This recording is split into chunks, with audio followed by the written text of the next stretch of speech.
It was 2:13 a.m. when the room locked itself. Mara woke to the faint click of the door. Not slammed, not shut by wind, a deliberate mechanical click, the kind of sound that tells you something decided you shouldn't leave.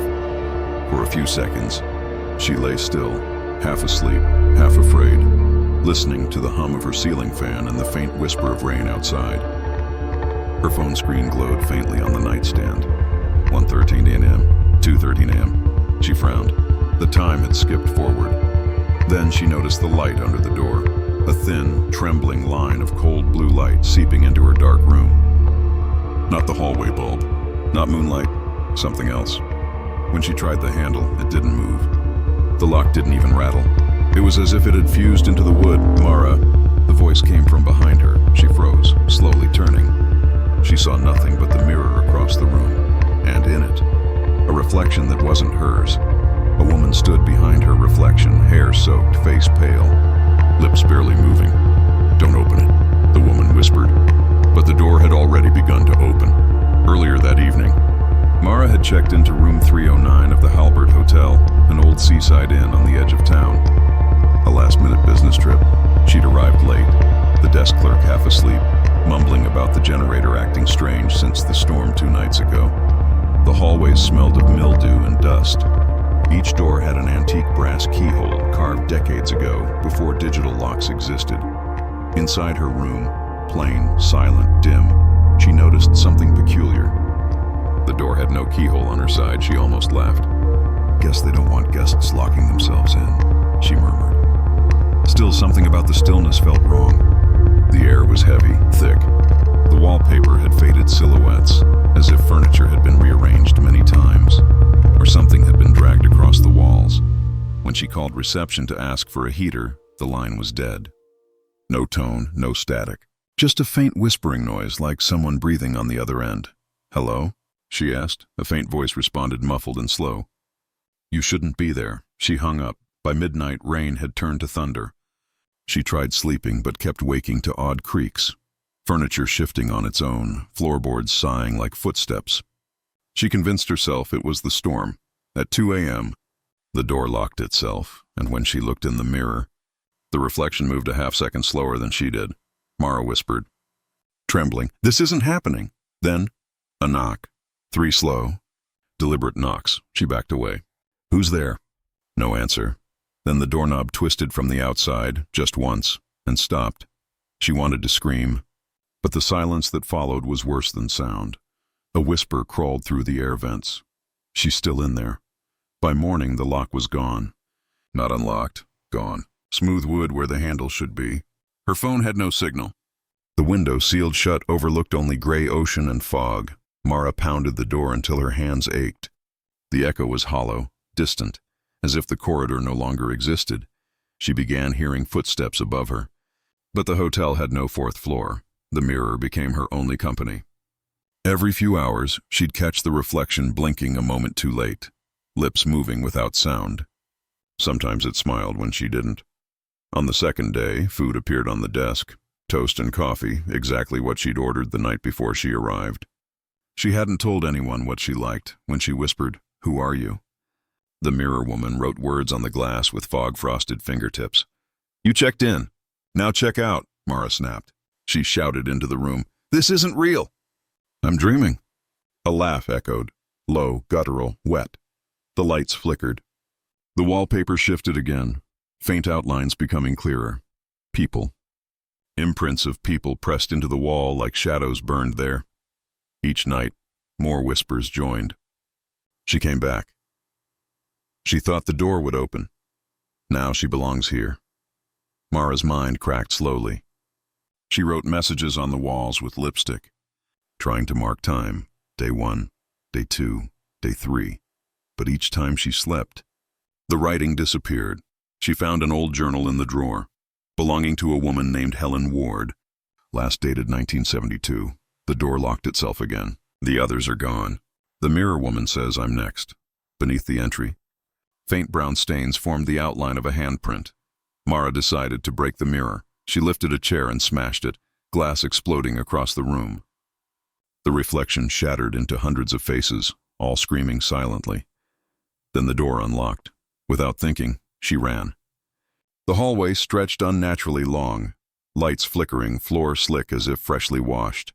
Each door she passed bore a number, 309, 309, 309, repeated endlessly down both sides. She screamed and sprinted, but the corridor bent backward, looping into her own room again. The door closed behind her. This time the reflection stepped out of the mirror frame. It looked exactly like her, but drenched, pale, eyes black as ink. Mara backed against the wall. "What do you want?" The reflection tilted its head. "To leave," it pointed at her. "Only one can." Mara shook her head, but the lights dimmed, and her reflection began walking toward her. The air thickened, reality bending. She tried to scream, but the sound came from the reflection's mouth, not hers. The floor cracked open, revealing hundreds of hands, pale, dripping, reaching for her ankles, pulling her downward. Her last thought before the mirror swallowed her. The room didn't trap me. It chose me. 2 weeks later, a new guest checked into room 309. The desk clerk, yawning, slid over the brass key. "Don't worry," he said. "The lock's been replaced." When the guest entered, the room looked ordinary. Clean sheets, fresh wallpaper, faint smell of sea air. He noticed a small crack on the mirror, but thought nothing of it. That night, at 2:13 a.m., his phone flickered, the screen flashing once. A woman's voice whispered through the static, "Don't open it." He turned toward the door. It clicked shut by itself. Inside the mirror, Mara watched him turn pale, her palm pressed against the glass, silently mouthing the same words she once ignored. The light under the door glowed blue again. The room had found someone new. When the walls started breathing, Daniel thought it was a gas leak. It began with soft pulses, the wallpaper rising and falling like lungs inhaling beneath the surface. The floorboards creaked with a slow rhythm, as if the entire apartment were alive. He pressed his hand against the wall. It was warm, then came the whisper, faint, female, too close to his ear. "Why did you come back?" Daniel froze. His reflection in the TV screen looked wrong, mouth half open, eyes too wide. When he blinked, it didn't. Something sighed from the corner of the room, a sound like fabric stretching, bone twisting. The air thickened, heavy with heat and rot. He stumbled toward the door and tried the knob. It wouldn't turn. He pulled harder until the door exhaled, fog steaming from its hinges. On the other side, something knocked. 3 short taps, then silence. Daniel Hale moved into apartment 4B 2 weeks after his sister died there. The police called it suicide. He called it impossible. Eleanor wasn't the type to give up. She was the one who faced storms head-on while Daniel hid behind locked doors. But when he arrived at her funeral, he found her death certificate and the apartment lease, both signed in handwriting that wasn't hers. He moved in to find answers, not closure, truth. The place was smaller than he expected. High ceilings, one window overlooking an alley, air heavy with mold. A single door let in. Another, nailed shut, led to the neighboring unit. He unpacked quietly, muttering to himself. Just walls and dust. Nothing more. But the walls answered back. At first, soft whispers between the cracks. Then a low hum behind the plaster, like something breathing through the vents. He'd hear it most at night, inhaling, exhaling, always in rhythm with his heartbeat. The neighbor across the hall, Mrs. Renly, stopped him one morning. "You took Eleanor's place, didn't you?" she asked, clutching her rosary. Daniel nodded. "You knew her?" Her voice dropped. "She didn't leave through the door." "Nobody ever does." He tried to laugh, but her eyes didn't waver. "That apartment isn't a place," she whispered. "It's a mouth." That night, he found Eleanor's notebook wedged beneath the radiator. The first page read, "The apartment keeps me awake. The walls move when I sleep, and when I knock, it knocks back." Days passed. Daniel recorded everything, the sounds, the movement, the temperature changes. The footage showed subtle distortions, door frames bending slightly, lights dimming when he walked past certain spots. On the 5th night, the breathing became louder, steady, slow, human. He pressed his ear to the wall. Behind the plaster, he heard a heartbeat. "Hello?" he whispered, a pause. Then, in a trembling voice that sounded just like his sister's, "Danny." "Please don't knock." He backed away, shaking. "Eleanor." The wall pulsed again, deeper now. Something inside shifted. the faint sound of bone grinding. He remembered Mrs. Renly's words. "It's a mouth." He tested it. 3 knocks. Thud, thud, thud, the apartment answered back. Thud, thud, thud. He screamed and stumbled into the kitchen. The cupboards rattled. The sink hissed with black water. His camera recorded the whole thing, until the footage cut to static and a single whispered word. Stay. That night, he dreamed of Eleanor sitting on the couch, staring at the ceiling. Her mouth moved, but her voice came from the walls. It breathes because it remembers. You fed it when you opened the door. He woke to find the window sealed, glass fused into the frame. His phone displayed a single text from an unknown number. Breathe in, breathe out. Every time he exhaled, the room exhaled back. Daniel began to lose track of time. His food didn't spoil. His water glass never emptied. The apartment kept everything the same. Perfect, still, preserved. Like a body that refused to rot. He tried to break through the door, but the wood pulsed like skin beneath the axe. Blood seeped from the cracks, and through the whispering walls. His sister cried, "Don't let it swallow you too." By the 7th day, Daniel decided to end it, burn the place down. He poured lighter fluid across the floor, flicked his lighter, but the flame vanished. The air refused to ignite. Instead, the floor rippled, expanding like a chest filling with air. Then the apartment spoke. Hundreds of overlapping voices, male, female, child, all gasping in unison. "You came back. You always come back." The walls split open, revealing glimpses of rooms inside rooms. Impossible spaces filled with faces pressed against translucent membranes. He saw Eleanor among them. Eyes open, lips moving. "Run," she mouthed, but there was nowhere to go. The ceiling curved downward. The walls closed in. The door became a gaping throat, the knob twisting like a jaw hinge. Daniel screamed and ran toward the nailed-shut connecting door, smashing it with a chair until it burst open. He stumbled through, gasping, but found himself in the same apartment, same cracked window, same furniture. Only one difference. Eleanor was standing by the wall, her skin gray and translucent. "Danny," she whispered. "You shouldn't have breathed with it." He stepped closer, trembling. "I can save you. We can get out." She shook her head slowly. "Out isn't real anymore." He reached for her hand. It went straight through. The air turned solid, thick like blood. His lungs burned. He couldn't inhale. The apartment was taking the breath back. As he fell to the floor, gasping, he heard Eleanor's final words. "It needs someone to breathe for it." Then everything went still. The apartment inhaled, and Daniel vanished. Weeks later, a new tenant moved into apartment 4B. A cheerful young woman named Jade signed the lease. "Lucky you," the landlord said. "Last guy skipped out, no notice. Left everything behind." Jade smiled awkwardly. "Guess people don't like old buildings." The landlord shrugged. "They get attached to folks." That night, Jade unpacked her things, humming to herself. The air was strangely warm. When she placed a glass of water on the counter, it rippled, like a breath passing through it. At 3:07 a.m., her phone buzzed. Unknown number. Text, "Breathe in. Breathe out." She frowned, turned off her phone, and went to bed. The camera Daniel had set up in the corner blinked once, its red light flickering back on. Through the lens, faint movement rippled along the wall. A man's handprint pressed out from beneath the paint, palm first, then fingers. And as Jade slept, the apartment took its first breath again. The bell had rung an hour ago, but the classroom lights never went out.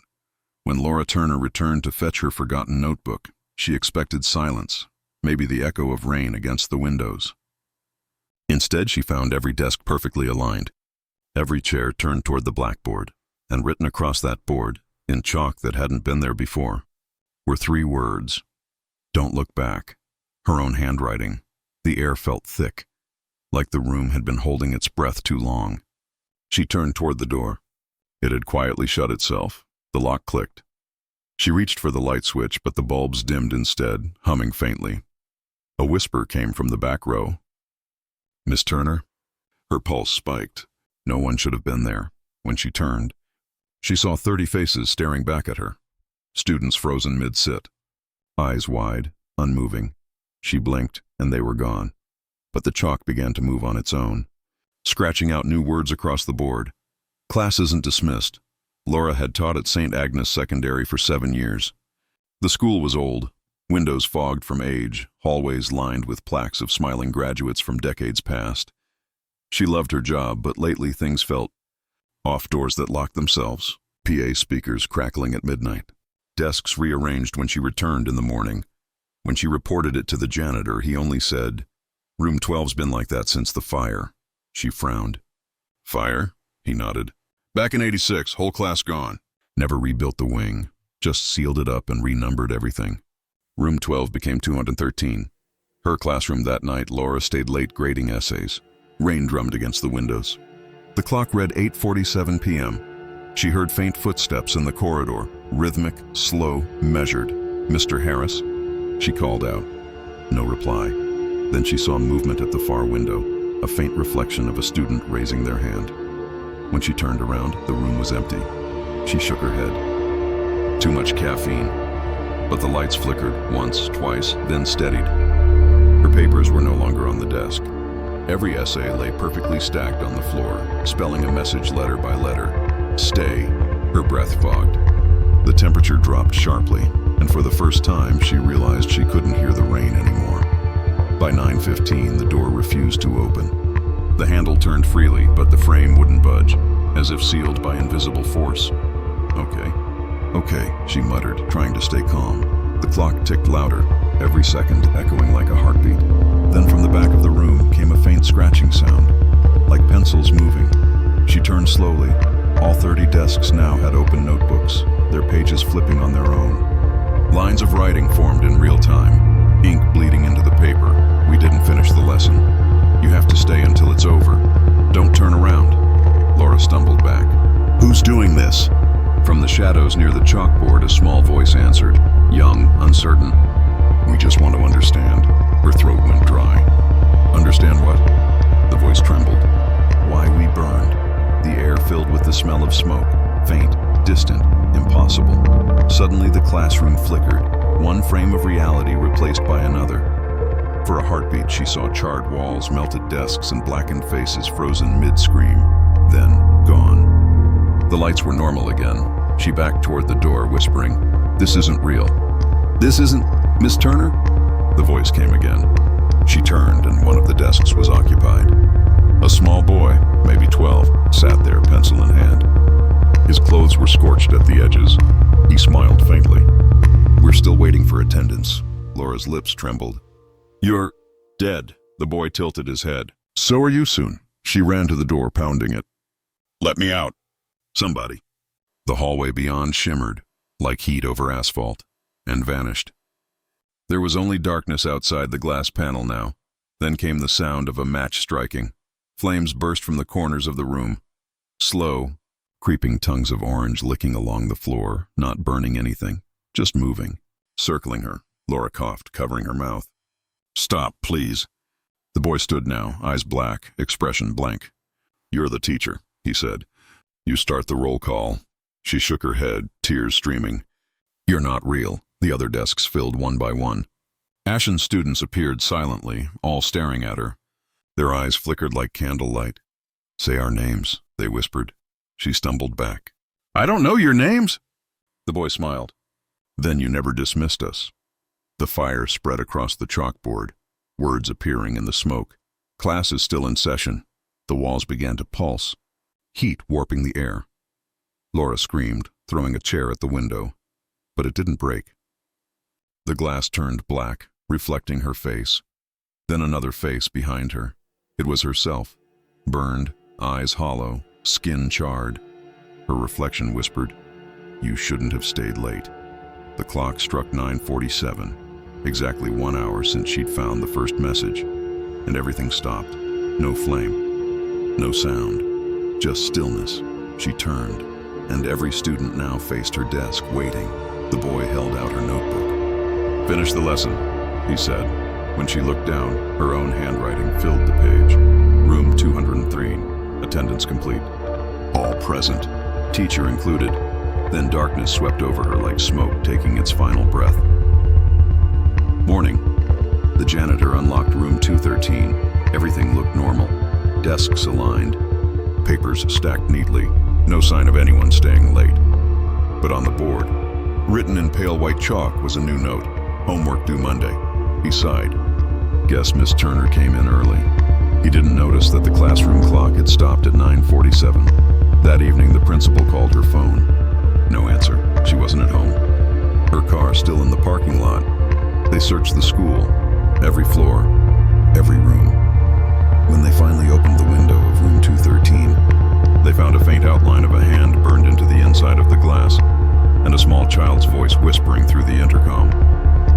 Class dismissed. The PA system clicked off, and in the reflection of the blackboard, if you looked closely, you could still see Laura sitting at her desk, eyes hollow, watching her eternal class.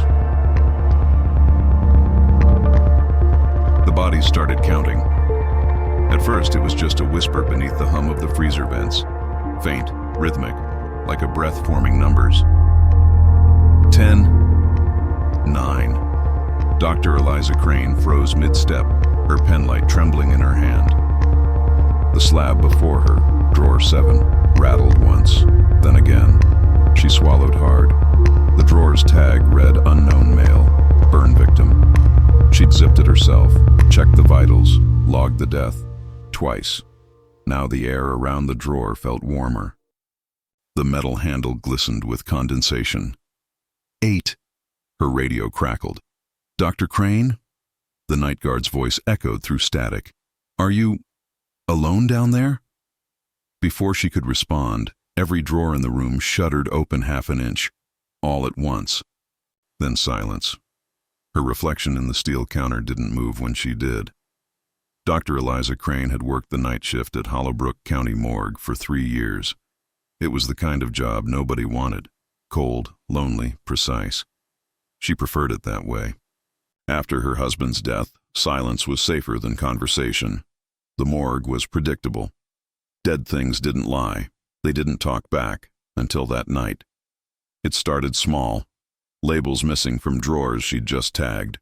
Tools placed back in reverse order. A faint smell of antiseptic mixed with something sweet, like burnt sugar. At 1:04 a.m., she began her final autopsy. An unidentified man burned beyond recognition, found near the river. The fire report made no sense, no accelerant, no source. The body hadn't burned. It had melted. She finished the exam at 2:46 a.m., stitched him, tagged him, and logged him into drawer 7. When she returned from the break room 10 minutes later, the drawer was slightly open. She sighed. Maintenance again, she muttered, sliding it shut. But the tag had changed. It no longer said unknown male. It said Eliza Crane. She froze. Her hand shook as she touched the tag. Not funny, she whispered. Then, from the other side of the drawer, faintly, wetly, came a whisper. 9. The morgue clock ticked backward. Eliza stared at it. 2:57, 2:56, 2:55. She blinked hard. The second hand was moving in reverse. The radio hissed again. Dr. Crane? She snatched it. Security, this is Crane. I need you to check the clock feed. It's malfunctioning. Static. Then a voice she didn't recognize whispered, too late for time. The lights flickered. The hum of the refrigeration units deepened, vibrating through the floor. She grabbed her logbook, names of every body stored that night. There were 12. Then she heard the whispers again. 10, 9, 8. Her pen rolled off the desk, hitting the ground with a soft tap. When she bent to pick it up, she saw footprints. Bare, wet footprints leading from drawer 7 across the tile. Jesus Christ, she breathed, backing away.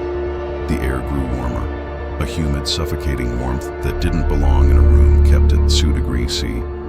Her breath fogged backward, drawn into her mouth instead of out. The radio crackled once more. Doctor, a new voice murmured. Low, deep, strangely familiar. Report time of death. Her pulse thudded. Who is this? The voice laughed softly. Yours. One by one, the drawers began to slide open. Limbs shifted beneath the sheets. not violently, slowly, almost gently, as though the bodies were waking. Eliza stumbled backward, hitting the gurney behind her. "Stop! Stay down!" The overhead lights dimmed to red emergency glow. From somewhere behind her, drawer 7 screeched open fully. The burned man sat up, smoke rising faintly from his skin. His eyes were gone, only black hollows that pulsed with dim orange light. "Eliza," he rasped, voice cracking like embered wood. "We weren't done." Her knees buckled. "You're not real. You're dead." He tilted his head. "So were you once." The clock struck 2:13, backward. The temperature plunged. Her breath crystallized mid-air. The burned man climbed down from the drawer, his skin flaking ash with every movement. The other bodies followed, dragging sheets behind them, whispering in unison.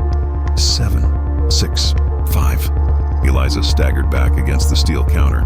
"You're not supposed to move. You're dead." The man stepped closer. "And you're not supposed to remember." She shook her head. "Remember what?" He leaned close. "That you died here too." Flashes cut through her mind. The power surge last winter, the explosion in the chemical freezer, the smoke filling the corridors. Her hands had been on the emergency door. It wouldn't open. The morgue had locked her in. She gasped. "No, that was the fire report. It said unknown female, didn't it?" The burned man finished. "Drawer 7. She looked down. The tag still read her name. Eliza Crane. The whispers grew louder. 4, 3. She turned to run, slamming into the steel doors, locked tight. Her reflection on the surface wasn't hers anymore. It smiled when she didn't. "Let me out," she screamed. Her reflection whispered, 2. The burned man reached toward her. "Don't fight it, it's almost time."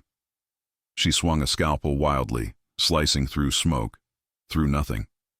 The lights flared, blinding white. Every body screamed at once, a chorus of agony and laughter, then silence. Eliza blinked. The morgue was empty again. The clock ticked forward. 2:58, 2:59. 3 on. Drawer 7 was shut. She exhaled, trembling, forcing herself to believe it was hallucination. Then she turned toward the exit. The radio whispered one final number. 0. Morning staff arrived at 7 a.m. The head coroner frowned as he entered. She must have gone home early. The night report was complete, every page filled out. Perfect handwriting, timestamps exact. But one note stood out at the bottom of the final page. All drawers accounted for. Body count 13. He frowned. 13? We only had 12. He opened drawer 7. Inside lay Dr. Eliza Crane, calm, pale, hands folded neatly, tag tied to her toe. It read simply, time of death 3 a.m. As the coroner backed away in horror, the clock above the door ticked once, backward. 3 is 2 to 59. From inside the drawer, faintly, came a whisper, 10. And somewhere deep within the morgue, the other drawers answered back. No one remembered checking in. The facility called itself the Inward House, a rehabilitation clinic for professionals recovering from occupational trauma. Its rooms had no windows, only mirrors. The staff never blinked. And at night, the hallways whispered like lungs. Dr. Mason Rourke didn't remember arriving, only waking here, wearing a badge that read, Guest Number 5. His door had no handle on the inside. On the wall opposite his bed, a television turned on by itself, showing a static image. 5 doors, labeled 1-5. Each one flickered with faint footage. A janitor in a basement, a girl in an elevator, a night guard in a mall, a coroner in a morgue, and him. The voice on the intercom whispered, Welcome, Doctor. You've reached the observation phase. The others have completed their rooms. Yours is last. He leaned closer to the screen. The burned man from the morgue turned his hollow eyes toward the camera and whispered, 6. Dr. Mason Rourke was a psychiatrist specializing in post-traumatic hallucinations before the incident. He couldn't recall what the incident was, only the aftermath. Flashes of flame, screaming elevators, dripping walls. Now this clinic. White walls, padded doors, no clocks. Each morning, an intercom voice read out the same message. Guest number 5, please remain calm. Remember, The door opens when you remember why you're here. He'd asked, "Who are you?" The voice only said, "Yourself." On the third day, he noticed something new. A thin black line forming under the mirror, like soot. When he touched it, it pulsed warm. Inside the mirror, faint reflections moved behind his own. 4 figures, blurred but recognizable. He knew their faces from his own case files. Tom Kepler, the janitor from the basement that locked itself, Sophia Lee, the girl from the elevator that never reached the ground, Evan Morales, the night guard from the mall that never closed, Eliza Crane, the coroner from the morgue that counted backwards. They stood behind him, whispering. "You sent us here." The walls began to breathe, at first, slow, then faster, like the heartbeat of a trapped animal. Mason pressed his ear to the wall and heard them, the others, screaming through layers of drywall. He stumbled backward. The TV screen changed again, now showing each of their rooms collapsing inward, as if reality were folding itself. The janitor's mop handle snapped like bone. The elevator cables writhed like veins. The mall lights flickered into a red strobe, revealing silhouettes hanging from mannequins. And in the morgue, drawer 7 slammed shut again and again. Then the screen froze on him, his own room. The intercom whispered, "Observation complete." "Begin recollection protocol," he shouted. "What recollection?" "What is this place?" The ceiling light dimmed. The mirror rippled. A hand, his own, pressed out from inside the glass. Then another voice spoke, deeper, older. "You built the rooms, Doctor. Each one for a patient you couldn't save. You said if they faced their fear alone, it might heal them. But they never came out, so we kept building." He shook his head violently. No, I shut that project down years ago. It was unethical." The voice interrupted. "You didn't shut it down. You became the next subject." The mirror cracked from top to bottom. He saw flashes, himself standing beside each of them in their final moments. He'd been the figure in the shadows. The whisper on the radio. The reflection that smiled when they didn't. He was the observer in every room. The lights exploded into blinding red. The walls peeled back, revealing corridors of infinite rooms, each numbered, each repeating the same horrors. He saw hundreds of himself walking past doors labeled 1 to 5, clipboard in hand, whispering into microphones. One of the other versions turned toward him. "You can't wake up until they stop remembering," he screamed. "What are you talking about?" The others stepped out. The janitor, the girl, the guard, the coroner, all burned, pale, half real. Sophia, the elevator girl, whispered, "You kept us trapped in loops, Doctor. Now you're in yours." The mirror behind him turned black. A faint heartbeat pulsed from within. The intercom voice said softly, "Room 6, containment stable. Begin reset." The mirror split open, a doorway of smoke. He tried to run, but the floor dragged him down like quicksand. Eliza Crane's voice echoed last, cold and clinical. "Report time of death." He screamed until his throat broke, reaching for the surface. The final number whispered all around him. 0. Then silence. Morning came. A new psychiatrist walked into the Inward House carrying a clipboard. Her badge read Dr. Crane, Observer Humber 6. She stood before a one-way mirror, behind which Mason Rourke sat motionless, eyes fixed on a black screen. His vitals were stable, his brain activity constant, dreaming. The attendant beside her whispered, "Another subject still looping. Should we terminate?" She didn't answer immediately. Her reflection smiled faintly before she did. "No," she said. "He's almost remembering." Through the glass, the TV in Mason's room flickered again.